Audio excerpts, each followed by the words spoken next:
திருப்பத்தூருக்கு என்னென்ன தேவைகள் இருக்குன்னு கேட்டேன். கேட்டுட்டு அறிவிப்பு செய்யாமல் இருக்க முடியுமா?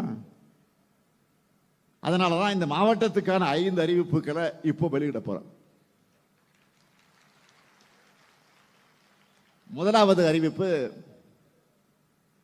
ஆலங்காயம் ஊராட்சி ஒன்றியத்தில் இருக்கக்கூடிய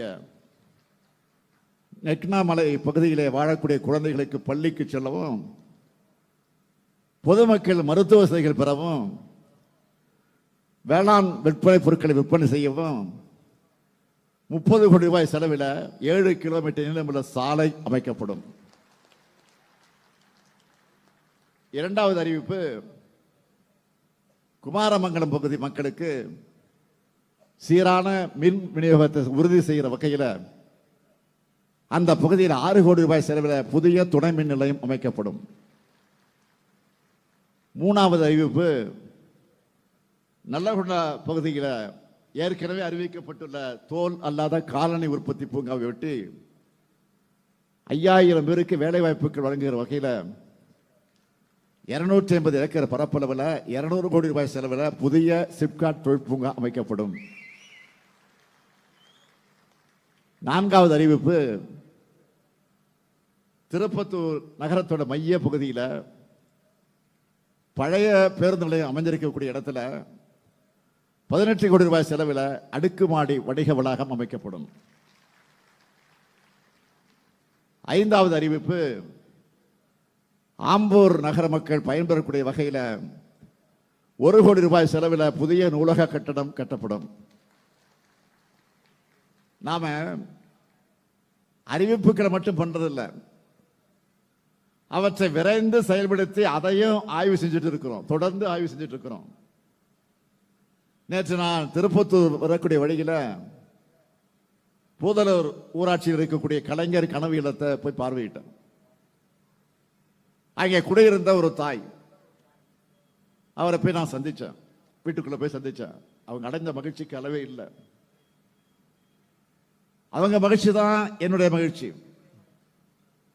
முத்தமிழர் கலைஞருடைய முக்கியமான கனவுகளை ஒன்று குடிசையில்லா தமிழ்நாடு.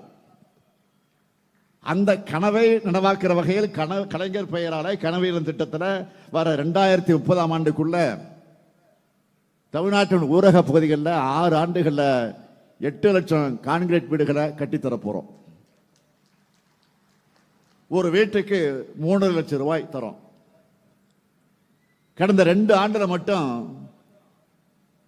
2 லட்சம் வீடுகள் கட்ட 7000 கோடி ரூபாய் ஒதுக்கீடு செஞ்சோம். அதுல 90000 வீடுகள் கட்டி முடிச்சிட்டோம். மீதமுள்ள வீடுகள் அந்த பணி விரைந்து நடந்து கொண்டிருக்கிறது. இதை நான் தொடர்ந்து ஃபாலோ பண்ணிக்கிட்டே இருக்கேன், கேட்டுக்கிட்டே இருப்பேன். இதே போல ஒன்றிய அரசு வீடு கட்டுகிற திட்டமும் இருக்கு. அது ஒரு திட்டம் வச்சிருக்கிறாங்க. யாருடைய பேர்ல? பிரதம மந்திரி ஊரக குடியிருப்பு திட்டம் அதுக்கு பேரு.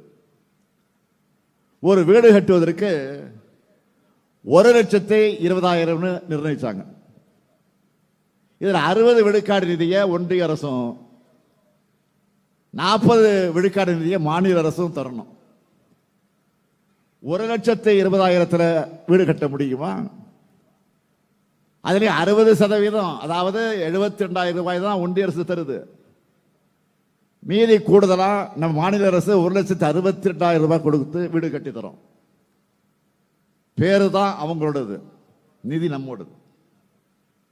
அதனால தான் ஏற்கனவே ஒரு டைலாக் சொன்னேன், நினைவுபடுத்தினேன். மாப்பிள்ளை அவர் தான், ஆனால் அவர் போட்டு இருக்கக்கூடிய சட்டை என்னோடது.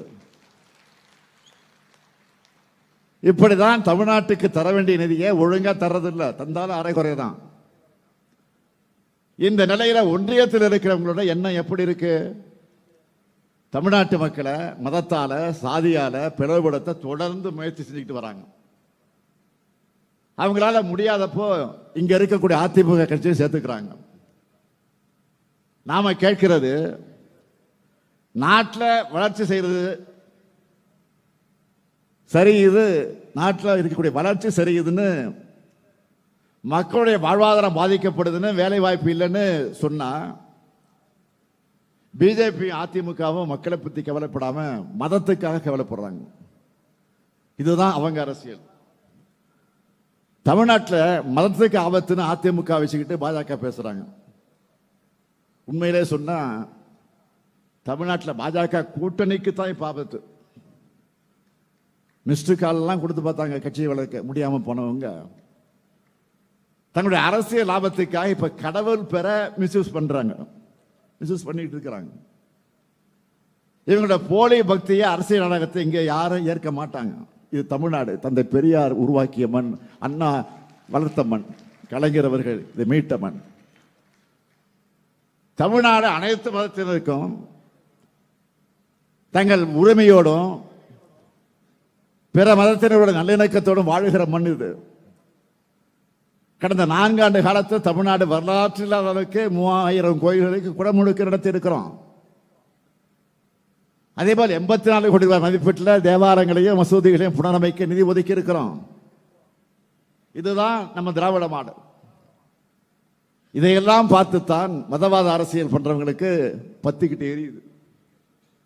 அவங்களால் தமிழ்நாட்டுக்கு செஞ்ச வளர்ச்சியை பத்தி பேச முடியல, ஓட்டு கேட்க முடியாது.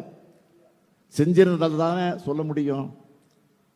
அதனால தான் இப்ப மதத்தை வச்சு அரசு செய்யலாம்னு பார்த்தா அங்கேயும் திமுக ஸ்கோர் பண்ணிட்டாங்களே என்று கதறிட்டு இருக்காங்க.